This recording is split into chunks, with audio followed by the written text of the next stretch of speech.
Hello বন্ধুরা, এই যে দেখেন কালকে যাব মাছ ধরতে, তাই ডিম বাছনাই চলতেছে।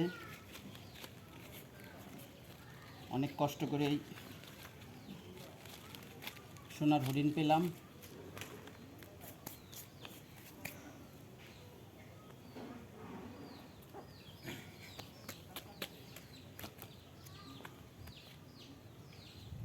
দেখেন টাটকা ফ্রেশ ডিম, একবারে ঝরঝরে টাটকা ডিম।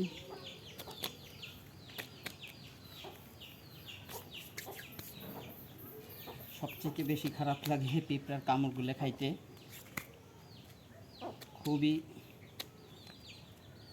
খুবই যন্ত্রণা লাগে পিঁপড়ার কামড়গুলো খাইতে। ওহ,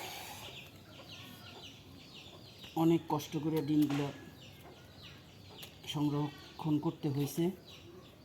ডিমটা এখন খুব খুব কষ্টকর, পাওয়া যায় না। তো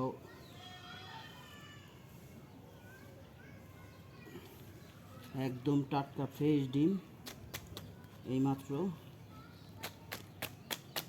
ভেঙে নিয়ে আসলাম।